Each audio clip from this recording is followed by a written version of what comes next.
Hoje a gente vai dar uma olhada mais a fundo em umas pesquisas bem recentes, sabe? Sobre como a inteligência artificial, especialmente os modelos de linguagem grandes, os LLMs e MLMs, estão sendo usados de umas formas novas, até surpreendentes, para lidar com programação complexa e raciocínio visual. Isso mesmo. A gente tem fontes aqui que cobrem desde como melhorar sugestões de código para projetos específicos, até como avaliar a IA criando código para tarefas geoespaciais, que é um nicho, né? E tem mais, né? Uma forma de aprender lógica visual só com imagens, sem texto nenhum. E até IA projetando algoritmos de otimização bem complexos. Exato. O objetivo hoje é explorar como essas abordagens estão expandindo mesmo as fronteiras do que a IA pode fazer, indo além daquela coisa de só gerar texto para realmente entender e criar estruturas lógicas, visuais, bem complexas. Perfeito. Então vamos começar pela completação de código, que é sempre um desafio, né? Fazer a IA sugerir código que seja útil para aquelas APIs internas de um projeto. Pois é. Principalmente quando falta informação, tipo os import statements. O modelo fica meio perdido sem saber o que tem ali dentro do projeto. E como essa pesquisa nova lida com isso? Então, eles propunham uma solução usando RAG, sabe? Retrieval Augmented Generation. Basicamente, eles criam uma base de conhecimento com exemplos de uso, descrições dessas APIs internas do próprio projeto. Ah, tipo um manualzinho interno para o modelo consultar. Exatamente. Aí um LLM gera um primeiro rascunho de código, um code draft. E esse rascunho é usado para buscar as informações de API mais relevantes nessa base de conhecimento. Mesmo sem ter os import statements explícitos. Isso, essa é a sacada. O rascunho já dá uma pista do que o desenvolvedor quer, e aí o sistema busca na base de conhecimento específica do projeto. Que interessante! E funcionou bem? Olha, os resultados foram notáveis. Eles usaram um benchmark chamado ProjBench, que foi criado para esse tipo de avaliação. E a abordagem superou métodos anteriores como o HapoCoder. Superou quanto? Deu uma melhoria relativa de 22,72% na correspondência exata do código. É bastante coisa. Nossa, quase 23%. Isso é bem significativo. Realmente sugere um caminho para ter sugestões de código bem mais inteligentes, né? Mais conectadas com o contexto do projeto mesmo. Com certeza. É um passo importante para tornar esses assistentes de código mais úteis no dia a dia. Agora, gerar código é uma parte, mas avaliar se esse código está correto, se ele funciona como deveria, é outra história, né? Principalmente em áreas super especializadas. Exato. Como, por exemplo, programação geoespacial usando o JavaScript. Os benchmarks gerais, tipo Human Eval, eles não capturam bem as nuances disso. Faz sentido. Uma coisa é gerar um código que parece certo, outra é ele realmente entender a lógica espacial ou usar direitinho bibliotecas tipo TurfJS ou Leaflet, né? Precisamente. É aí que entra outra pesquisa que a gente viu, com o GeoGS Eval. Ah, sim. Um framework automatizado feito especificamente para avaliar LLMs na geração de código JavaScript para essas tarefas geoespaciais, certo? Correto. Ele inclui um benchmark com mais de 400 tarefas e tipo 2.000 casos de teste. Bem robusto. E o que eles descobriram avaliando os modelos? Avaliaram 18 LLMs e as diferenças foram, assim, gritantes.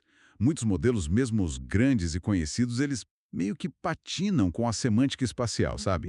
E com a confiabilidade do código também. Também. E com o uso correto das funções específicas dessas bibliotecas JS. Mostra que tem uma lacuna aí. Quer dizer, então, que mesmo um LLM potente, ele pode não ser tão bom assim fora da caixa para tarefas muito específicas. Precisa dessa avaliação focada. Sem dúvida. Mostra essa necessidade crítica de avaliar a IA dentro do domínio específico, para entender de verdade onde ela está acertando e, principalmente, onde ela ainda precisa melhorar muito. Essa questão da especialização fica ainda mais clara quando a gente pensa em como a IA aprende. Muitos modelos multimodais, eles precisam daqueles pares imagem-texto para treinar, né? Isso é o padrão. Mas e se a IA pudesse aprender raciocínio visual só com imagens, sem depender de descrição nenhuma em texto? Seria um salto, né? Seria. E tem uma abordagem nova chamada RRVF, Reasoning Rendering Visual Feedback, que tenta fazer exatamente isso. RRVF. Como funciona na prática? A base é um princípio que eles chamam de assimetria da verificação. A ideia é que é mais fácil verificar se uma imagem que foi renderizada por um código corresponde à imagem original do que gerar esse código de renderização do zero, olhando só para a imagem. Ah, entendi. Tipo, é mais fácil olhar duas fotos e dizer se são iguais do que desenhar uma foto idêntica à outra do nada. Exatamente essa a lógica. Então, o modelo gera um código para renderizar uma imagem, por exemplo, um gráfico ou uma interface web. Uma ferramenta executa esse código. E aí compara a imagem que saiu com a original. Isso, e o feedback visual, tipo a diferença entre as duas imagens, é usado para guiar o refinamento do código. É um ciclo. E isso usa aprendizado por reforço? Mencionaram um tal de GRPO, né? Exato, o GRPO é o algoritmo de aprendizado por reforço que eles usam para esse refinamento iterativo. O modelo vai aprendendo com os próprios erros visuais, digamos assim. Que demais. E funcionou. Conseguiu gerar código bom só com imagem? Surpreendentemente bem. Para gerar código a partir de gráficos e interfaces web, ele superou não só outros modelos open source, mas até mesmo o fine-tuning supervisionado, que usava os dados de texto corretos. Nossa, esse é muito interessante. Sugere um caminho para a IA aprender visualmente de forma mais autônoma, sem depender tanto da curadoria humana de dados texto-imagem. Com certeza. É uma linha de pesquisa bem promissora para modelos multimodais mais capazes. E essa capacidade de aprender e refinar de formas diferentes leva a IA para outro nível, né? Não só resolver problemas que a gente dá, mas até projetar as próprias formas de resolver problemas. Exato. Estamos falando agora de otimização complexa, tipo os problemas multiobjetivo, os MOCs. Aqueles onde você tem que equilibrar várias coisas ao mesmo tempo.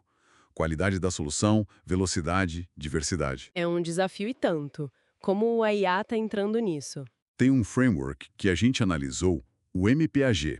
Ele combina LLMs com algoritmos evolucionários, especificamente um chamado SEMO e uma técnica chamada Pareto Front Grids, ou PFG. Uma combinação de técnicas.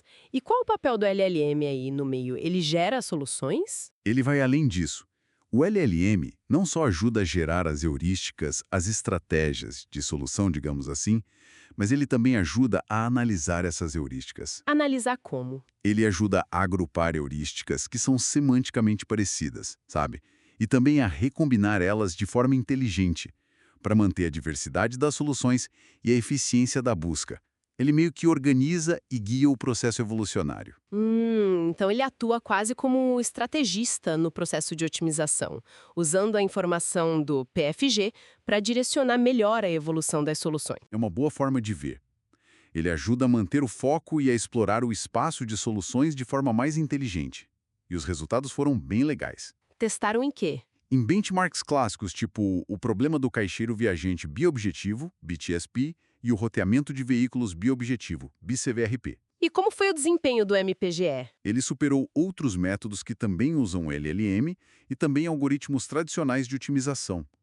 O interessante foi o equilíbrio que ele conseguiu entre a qualidade da solução final e a velocidade de execução. Velocidade, foi muito mais rápido. Em alguns casos, sim.